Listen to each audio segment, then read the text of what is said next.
IAS mains देने वाले सभी कैंडिडेट्स को मेरी ओर से ऑल द बेस्ट। मैं दो चार बातें केवल आपसे शेयर करना चाहूँगा। अच्छे आंसर्स को लेके बहुत पहले मुझे एक एडवाइस मिली थी जब मैं स्कूल डेज़ में था हमारे प्रिंसिपल साहब से, और वो ये कहते थे कि जब भी कोई आप अच्छा आंसर लिख रहे हों तो आप तीन चीज़ों का ध्यान रखिए। One was R, one was I and one was G, RIG, rig. R का मतलब है रेपिटिशन, जो एक बार आप कह चुके दोबारा उसे ना कहें, एक ही बार कहें। आई मतलब है इररेलेवेंस, मतलब जो पूछा गया है, जो रेलेवेंट है, एकदम वही बात लिखेंगे। और जी मतलब है जनरलाइजेशन। कई बार हम आंसर इतना जनरल लिखते हैं, इतना ऑर्डिनरी लिखते हैं कि उसमें कुछ भी खास बात नहीं, इतना भी जनरल ना हो।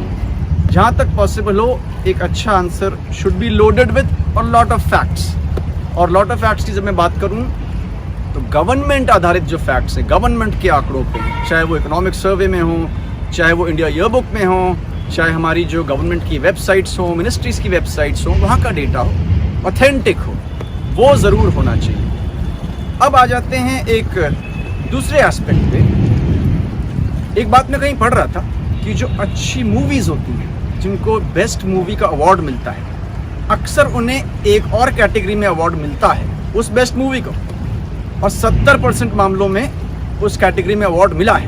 वो कौन सी कैटेगरी है? बेस्ट मूवी को अक्सर अवार्ड मिलता है बेस्ट एडिटिंग का भी।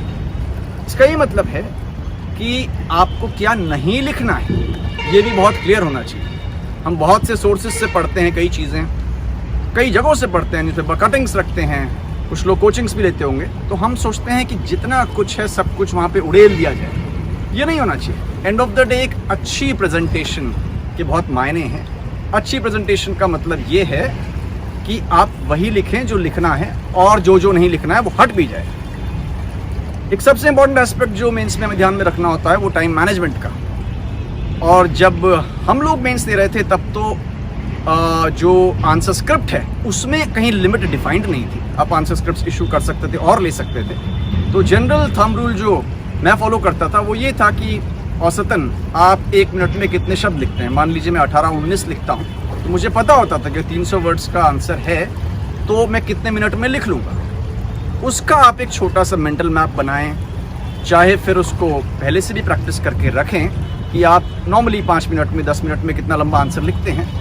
जैसे ही वो लिमिट क्रॉस हो जाती है आप तुरंत आंसर को कंक्लूड करें। इससे ये होगा कि आपके जो आंसर्स हैं अनबैलेंस्ड नहीं होंगे। कहीं ऐसा नहीं होगा कि आपने एक आंसर पे तो बहुत ज़्यादा ध्यान दिया है लेकिन बाद में आप देखते हैं कि टाइम खत्म होता जा रहा है और बाकी सारे आंसर्स की क्वालिटी ख़राब हो रही है। तो शुरू से एक मोमेंटम रहेगा, एक पेस रहेगा, तो आपके सारे आंसर्स बहुत ही ज़्यादा बैलेंस्ड होंगे। और दोबारा कहना चाहूँगा कि आपका आंसर ऐसा हो जिसमें कई बार अपना ओपिनियन तो देना होता है, उसको आप ज़रूर दें, लेकिन एज फार एज पॉसिबल उस ओपिनियन को आप उसमें बहुत सारे फैक्ट्स भी ज़रूर दें जो आपको लगता है, ताकि आपका आंसर और कोजेंट हो और ऑथेंटिक हो और ज़्यादा बेस्ड ऑन फैक्ट्स हो।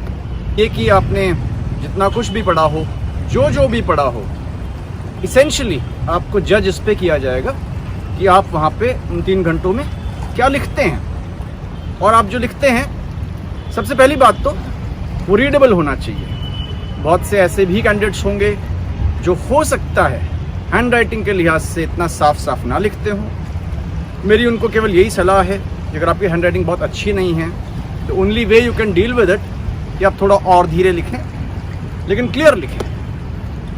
थैंक यू सो मच और दोबारा आपको ऑल द बेस्ट।